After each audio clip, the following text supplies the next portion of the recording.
Sir ఈ కుటుంబ ప్రభుత్వం వచ్చి 2 సంవత్సరాలు అసలు ఏం జరిగిందంటారు? అసలు రాష్ట్రంలో ఎలా ఉన్నాయంటారు పరిస్థితులు? ఏదండి కుటుంబ ప్రభుత్వం వచ్చి 2 సంవత్సరాలు అయింది ఇప్పటికి. ఆ కూటమి ప్రభుత్వం అయితే బాగుంది. ప్రభుత్వం నెంబర్ 1, దాంట్లో వంక పెడతాక లేదు. అసలు ఏం చేస్తున్నాండి ఈ కుటుంబ ప్రభుత్వం వచ్చిన తర్వాత? అసలు రాష్ట్ర ప్రయోజనాల దృష్ట్యా ఇవాటి వరకు అందరికీ స్వచ్ఛందంగా అందినాయి. ఎవడన్నా అందలేదని చెప్పాడంటే అది చెక్కలోడై ఉండాలి, లేదంటే పిచ్చోడై ఉండాలి. అదేనండి, అసలు ఈ గవర్నమెంట్ వచ్చిన తర్వాత అసలు బతకలేకుండా ఉన్నారంట కదా? లేదండి, స్వచ్ఛందంగా అందుతున్నాయి అందరికి. 5 సంవత్సరాలు అప్పుడే నరకాన్ని ఈ 2 ఏళ్లలో సుఖపడ్డారు ప్రజలు. అంటే ఈ అసలు ఎవరికి అందరికి కష్టాలంటే ఎక్కడ ఏమండి అవన్నీ పిచ్చి మాటలు, ఎవడో పిచ్చోడు చెప్పే మాటలు తప్ప, గిట్టినోడు చెప్పే మాటలు తప్ప.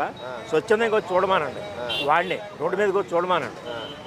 దాని వరకు ఇబ్బంది లేదండి. ప్రభుత్వం నెంబర్ 1. బతకలేకుండా ఉన్నారు, అప్పులైతే తెస్తున్నారు. అవన్నీ పిచ్చి ఏమంటే బతకలేకపోతే ఇల్లంతా ఎడ తిరుగుతున్నారు చెప్పండి. ఇప్పుడు బతకలేనోడు రోడ్ల మీద తిరగలేడుగా, ఇంట్లో కూర్చోలేదు, హాస్పిటల్లో ఉండాలి. రోడ్ల మీద ఎడ తిరుగుతున్నాడండి? అవి ఉంటారు కాదంటారా? మరి గత 5 ఏళ్ళకి ఈ 2 ఏళ్ళకి ఏం తేడా కనిపిస్తుంది? చాలా తేడా ఉందండి. నరకం చూసామండి. ఏ నరకం? రోడ్డు మీదకి వచ్చి మాట్లాడాలంటే భయం వేసేది. ఇవాళ అది లేదు. స్వాతంత్రం ఉంది ఇవాళ. ఇప్పుడు ఆటోవాడిని అడగాలన్న కూడా భయం వేసేది. ఇప్పుడు ఆటోవాడు ఏం చేస్తాడో తెలీదు, ఎవడేం చేస్తాడో తెలియదు. షాపులకి వెళ్ళి అడిగితే ఆడేం చేస్తాడో తెలీదు. ఇవాళ అది లేదు. ఎందుకంటే ఆ భయం ఎందుకంటే అక్కడ సృష్టించారట, క్రియేట్ చేశారట. అంటే దానివల్ల వాళ్ళకి ఉపయోగం ఏంటంటారు? వాళ్ళ ఉపయోగం ఏంటంటే దోచుకున్నారంటారు. మామూలుగా దోచుకోవాలా, క్లియర్ కనపడుతుంది కదండి. ఆ దోపిడీ అనేది ప్రతి ఒక్కటి కనపడింది కాబట్టి 11కి ఇచ్చారు.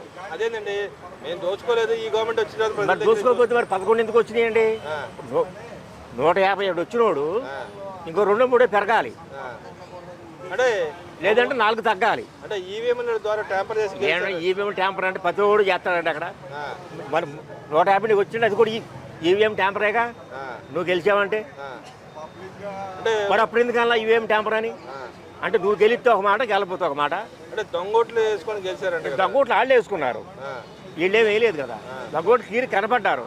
ఈఎంలు బగల కొట్టి పోలింగ్ బూతుల్లోకి వెళ్ళి ఆగమాగం చేసింది మీరు. వీళ్ళెక్కడ ఏం చేయలేదు కదా. మెయిన్ అదొకటి ఉండాలిగా. మరి అట్లా అరెస్ట్ చేసినా కూడా మా మీద ఏదైతే రెడ్ బుక్ రాజ్యాంగం నడిపిస్తుంది. రెడ్ బుక్ రాజ్యాంగం ఆయన ఏదో అన్నాడండి. నిజంగా రెడ్ బుక్ రాజ్యాంగం నడిస్తే ఎవడో బయట ఉండడు, అందరూ లోపల ఉండాలి. అసలు రెడ్ బుక్ రాజ్యాంగం ఏముందండి? ఏం ఉండదండి, ఒక అభూత కల్పన అంతే. ఆయన ఏదో ఒక మాట అన్నాడు, ఏదంటే అది రాసుకున్నాడు అంతే ఆ బుక్లో, దానికి రెడ్ బుక్ అన్నాడు. వీళ్ళు ఏం చేశారు, రెడ్ బుక్ రాజ్యాంగం వీళ్ళు పెట్టారు పేరు. లోకేష్ ఏం పెట్టుకోలే రెడ్ బుక్ రాజ్యాంగం అని. నేను రెడ్ బుక్లో రాసుకుంటున్నా, ఎవడెవడు ఏం చేస్తాడో నేను చూస్తా అన్నాడు. అట్లా చెప్పి కక్ష రాజకీయం చేయట్లేదుగా.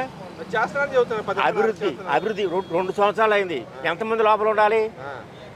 రెడ్ బుక్ రాజ్యాంగం అయితే లోపల ఉండాలి కానీ బయట ఉండకూడదుగా. మరి గతంలో అందరూ లోపలే కదండి. అందరూ నాయకులందరూ లోపలే పెట్టింది. ఎక్కడెక్కడో తిప్పి 100 కిలోమీటర్లు తిప్పి. ఇప్పుడు ఏమన్నా ప్రూవ్ చేశారో చెప్పండి, ఎంతమంది లోన్ పెట్టి? ఎవరిని ప్రూవ్ చేయాలి? అంటే మరి చంద్రబాబు నాయుడు గారు అరెస్ట్ చేశారు, ఆయన ప్రూవ్ చేశారా? చంద్రబాబుని చేయలే, రామ్మోహన్ నాయుడు చేయలే, ఇంకా పెట్టిన వాళ్ళు ఎవరిని ప్రూవ్ చేయలే. కక్ష అంతే. ఈయన ఉన్నాడు రఘురామకృష్ణరాజు, ఏమైనా ప్రూవ్ చేశారా? చంపడానికి ప్రయత్నించారు కానీ కుదరలా. ఆయన కాబట్టి బతికాడు, ఇంకోటే చచ్చిపోయేవాడు. మరి చంపేసేవాడు, రోడ్డు మార్గంలో చంపే లేదా హాస్పిటల్ చంపేసేవాళ్ళు. అది కుదరలా. ఈ కుటుంబ ప్రభుత్వం దాడులు ఎక్కువైపోయినాయి. ఎక్కడ ల్యాండ్ ఆర్డర్ లేదు లేదంటున్నారు. మీకేమనిపిస్తుంది చెప్పండి? ఇప్పుడు మీరు 10 మందిని తిరుగుతున్నారు, 10 సార్లు తిరుగుతారు కదా, మీకేమనిపిస్తుంది? ల్యాండ్ ఆర్డర్ ఉందంటున్నారు, లేదంటారా? అంటే వాళ్ళని అరెస్ట్ చేస్తే ల్యాండ్ ఆర్డర్ లేదని పదే చెబుతా ఉన్నారు. తప్పులు చేస్తే అరెస్ట్ చేస్తే అవన్నీ పిచ్చి మాటలండి. ఇప్పుడు కక్ష సాధింపు చర్యలు అంటే ఎట్లా ఉండాలి తెలుసా? రాగానే ఒకటి లోపల వేయాలి. కక్ష సాధింపు అంటే ఏంటి? అది ఎక్కంగానే ప్రజావేది కూల్చాడు, అది కక్ష సాధింపు. అదేం అడ్డం వచ్చిందండి ఆయనకి? ఇప్పుడు ఆయన ఇవాళ ఆయన తీయగలిగారా? అన్ని కోట్లు ఖర్చు పెట్టి కట్టారు. లేదు, నీకు ఇష్టం లేదనుకో, మీ నాన్న పేరు పెట్టుకుని 10 మందికి దానం చేయదాన్ని. అదే రాజశేఖర పేరు పెట్టుకుని అనాశాలకు ఇచ్చినట్టు మీ పేరు బాగుండేదిగా. అంటే ముష్టి వేస్తున్నారు. ఆ ముష్టి 5 రూపాయలు ఎవరికి కావాలి? ఏంటి ముష్టి 5 రూపాయలు ఏంటంటే? ఇప్పుడు వీళ్ళు వేసేది కూడా ముష్టేగా. మరి అప్పుడు వాళ్ళు ఇచ్చింది కూడా ముష్టేగా. ఆ ముష్టి అట్టు ఇచ్చాడు, నెలకు 500 కాడికి ఇచ్చాడు, సంవత్సరానికి సంవత్సరానికి 500 కాడికి ఇచ్చాడు. ఏది 3000 చేస్తానని. అదే ఇప్పుడు ఈయన వచ్చాడు 4000 అన్నాడు. పాతే కూడా బకాయిలు కలిపి ఇచ్చాడు. ఎలా ఇవ్వగలిగారండి అంత డబ్బు? అది రాజ్యాంగ సవరణ. అది ఆయన దగ్గర దమ్ము ఉంది. దమ్ముండు విజన్ ఉన్నవాడికి దమ్మున్నోడికి తేడా. అది దోసుకునేవాడికి పెట్టుబడి పెట్టి రాబట్టుకునేవాడికి. ఈయన అభివృద్ధికి ఆయన అట్ట కాదు, దోపిడీ. ఎంతవరకు నేను దోసుకోవాలి, నేను తినాలంతే. ఏం చేస్తాడు డబ్బు అంతా? ఏం చేస్తాడంటే ఏమండి వెళ్ళిపోయినాయి అండి, వెళ్ళాల్సిన కాడికి వెళ్ళిపోయినాయి. రేపు పొద్దునప్పుడు లండన్ వెళ్ళాడు, వస్తాడని గ్యారంటీ లేదు. వచ్చాడు నిన్న వచ్చేసాడా? నిన్న వస్తే పర్లేదు, మళ్ళీ వస్తాడు. ఇప్పుడు ఒకటండి, ఇప్పుడు సిబిఐ కోర్టు ఉంది, 12 సంవత్సరాలు, ఇన్ని కేసులు ఉన్నాయి. ఇప్పుడు అదే సామాన్యుడు జేబు దొంగతనం చేస్తే తీసుకెళ్ళి లోన్ దొబ్బుతున్నారు. వీడెందుకు పెట్టడానికి లోనా? ఎవరు అడ్డుపడుతున్నారంటారు? కేంద్రమే. కేంద్ర సహకారం ఉండబట్టే తిరుగుతున్నాడు. 12 ఏళ్ళు ఇన్ని కేసులు, 14 కేసులు ఉండడు, రోడ్డు మీద తిరుగుతున్నాడు. అంటే సామాన్యుడు ఊరిని ముందాగి రోడ్డు మీద తిరిగితే అటు లోనే వేస్తారు. మరి ఈడెందుకంటే మరి బయట తిరుగుతున్నాడు? అన్ని కేసులు 2 లక్షలతో క్లియర్ కనబడినా కూడా, ప్రూవ్ అయినా కూడా 1000 కోట్ల ఆస్తులు జప్తు చేశారు. మరి చంద్రబాబు గారి పనితీరు ఎలా ఉందండి? చంద్రబాబు గారి పనితీరుకి చెప్పాల్సిన అవసరం లేదండి. అది మట్టి పక్కా కన్ఫామ్.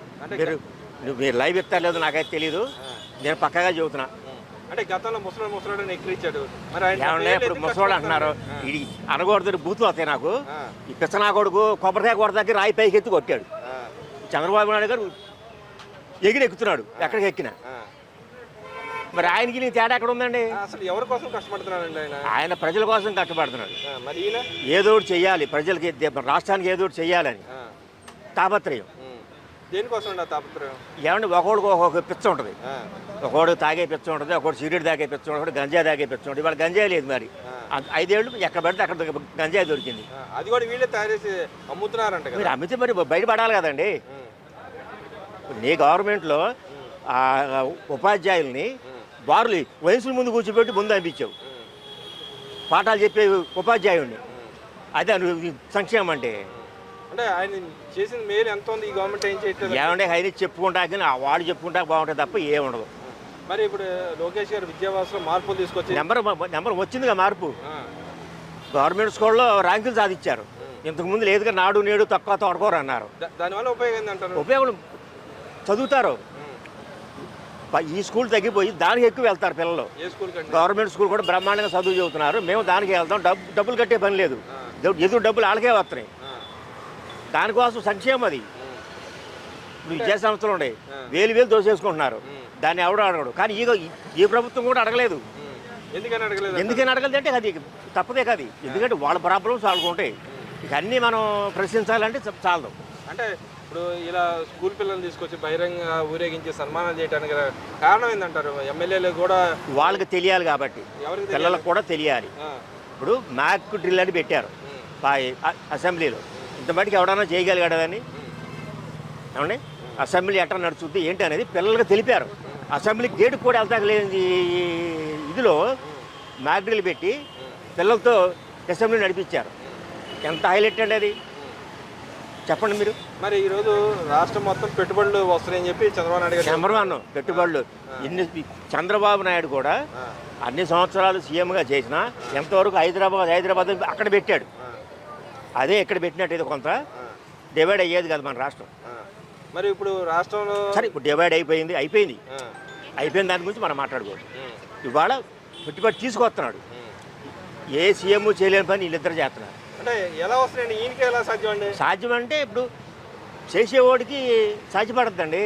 దోసుకునేవాడికి దోసుకునే మనస్తత్వం ఉంటుంది, చేసేవాడికి చేసే మనస్తత్వం ఉంటుంది. ఇప్పుడు మీరు కష్టపడి సంపాదిస్తున్నారు, మీకు జాబ్ ఇచ్చారు, మీరేం చేయగలుగుతున్నారు? ఇంటర్వ్యూ చేస్తున్నారు.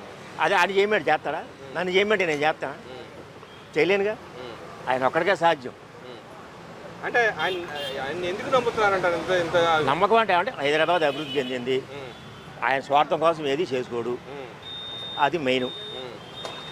ఎంతవరకు రాష్ట్రం దోసుకునే మనస్తత్వం ఉంటే ఫస్ట్ 2014 నుంచి 19 వరకు దోసేసుకునేవాడు ఆయన. అంటే ఇప్పుడు అమరావతి పేరు చెప్పుకొని దోచుకుంటాడంట కదా. ఏమంటే ఇప్పుడు ఏదో నిరూపించారా?